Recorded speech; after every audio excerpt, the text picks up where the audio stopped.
আপনি একবার ভাবেন, যদি ভারত পাকিস্তান যুদ্ধ বেজে যায়, তাহলে আমাদের কি হবে? আমরা এটা কতটুকু ভুগবো? অবশ্যই তো ভুগবো। কতটুকু ভুগবো কিংবা কতটুকু আমাদের উপর চাপ পড়বে, এটা একবার ভাবেন, ইমাজিন করেন। হ্যালো গাইস, আসসালামু আলাইকুম। আশা করি সবাই ভালো আছেন। আমি অনেক বেশি ভালো আছি। আজকের ভিডিওটা ইন্ডিয়া পাকিস্তান ওয়ার। বর্তমান সাম্প্রতিক সময় ইন্ডিয়া পাকিস্তান যুদ্ধে বেঁধে যাওয়ার একটি বড় ধরনের সম্ভাবনা রয়েছে।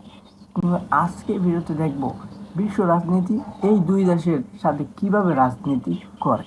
ভারত সবসময় বলে আসছে পাকিস্তান জঙ্গিবাদদের ঠাঁই দেয় কিংবা জঙ্গিবাদের জায়গা দেয়। শুধু পাকিস্তান, ইন্ডিয়া সবসময় সব দেশের সাথেই বলে আসছে। আর ইন্ডিয়া পাকিস্তান যুদ্ধে আজ প্রথম না, কার্গিল থেকে শুরু করে কাশ্মীর নিয়েও তারা অনেকবার যুদ্ধ করছে। কিন্তু উভয় দেশই পারমাণবিক শক্তিতে সজ্জিত। তাই যুদ্ধে জড়ালে এশিয়ায় একটি ভয়ঙ্কর পরিবেশ কিংবা পরিস্থিতি দেখা যেতে পারে। এইবার জানবো কোন দেশগুলো কাদের পাশে এসে দাঁড়ায়। বর্তমান সময়ে দাঁড়িয়ে পড়ছে, কারণ বর্তমান সময় যুদ্ধের জড়ানোর আগে পাকিস্তান পাশে এসে দাঁড়িয়েছে রিসেপ তাইপ এরদোগানে তুরস্ক কিংবা ন্যাটো সদস্য তুরস্ক। অন্যদিকে চীন প্রত্যক্ষভাবে না দাঁড়াতে পারলেও পরোক্ষভাবে ঠিকই পাকিস্তানকে সাপোর্ট করে যাচ্ছে, কারণ পাকিস্তান অস্ত্র কেনে তুরস্ক এবং চীন থেকে। অন্যদিকে ভারতের পাশে দাঁড়িয়েছে ভারতের পরম বন্ধু কিংবা ভারতের প্রধানমন্ত্রী নরেন্দ্র মোদীর পরম বন্ধু ডোনাল্ড ট্রাম্প এর আমেরিকা, এবং রাশিয়াও এসে পাশে দাঁড়িয়েছে। কিংবা বিশ্ব রাজনীতিটা প্রেক্ষাপট সম্পূর্ণই ভিন্ন। নিজেদের জোরদার খাটানোর জন্য আমেরিকা ভারতের পাশে দাঁড়াইছে। আমেরিকা চাইছে ভারতকে এশিয়ার ভিতরে সব থেকে শক্তিশালী দেশ করে পুরো সব চীন থেকে সব দেশগুলোকে চাপে রাখার, ইন্ডিয়ার কথা মতো চাপে রাখার। কিন্তু চীন সেটা চাইতেছে না।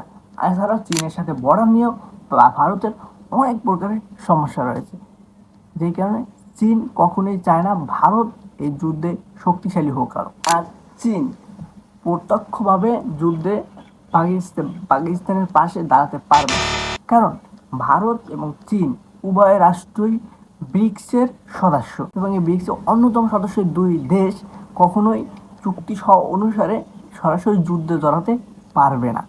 এর কারণ তারা ব্রিক্সের সদস্য, আর ব্রিক্সের প্রধান সদস্য রাশিয়া কখনো এদের জড়াতে দিবে না। তাহলে তারা ব্রিক্স যেভাবে পশ্চিমাদের ন্যাটোর বিরুদ্ধে দাঁড়িয়ে বিশ্বকে একটি অন্য দিক দেখাচ্ছে, তেমনভাবে নিজেদের মধ্যে বাজাবাজি কখনোই রাশিয়া হতে দেবে না। তাই এটা ভারত পাকিস্তান যুদ্ধ মানুষ না, দেশগুলো এইভাবে বিভক্ত হয়েই গেলে এটা বিশ্ব যুদ্ধ বাজার খুবই ধার প্রান্তে চলে যাবে। কারণ একদিকে চলতেছে ফিলিস্তিন ইসরায়েল এখনো বন্ধ হয়নি, রাশিয়া ইউক্রেন চলতেছে, এদিকে যদি ভারত পাকিস্তান যুদ্ধ বেঁধে যায়, তাহলে বিশ্ব একটি বিশ্বযুদ্ধের পথে হাঁটবে, যাতে মানুষ কখনোই শান্তিতে ঘুমাতে পারবে না। আর পশ্চিমারা একেবারে ন্যাটোর দেশগুলো পশ্চিমারা সম্পূর্ণভাবে ভারতের পাশে দাঁড়াবে। এর প্রধানতম কারণ হলো তারা জঙ্গিবাদ বিরুদ্ধ। তারা জঙ্গিবাদকে অপছন্দ করে। তাদের একটাই কথা, তারা জীবনের সর্বশক্তি দিয়ে হলেও জঙ্গিবাদকে রুখে দিবে। আর অন্যদিকে তারা দেখেও আসছে ভারত জঙ্গিবাদের বিরুদ্ধে এবং পাকিস্তান জঙ্গিবাদদের ঠাঁই দেয়। যেরকমভাবে লাদেন থেকে শুরু করে আরও আইএসের অনেক সদস্য পাকিস্তান এইভাবে তাদের নিজেদের দেশে সরকারিভাবে ঠাঁই দিয়েছে। কখনোই পশ্চিমারা পাকিস্তানের পিছনে দাঁড়াবেন। আর এই যুদ্ধে যদি পাকিস্তান ভারতের সাথে জড়ায়, এটা হবে পাকিস্তানের সব থেকে বড় ভুল।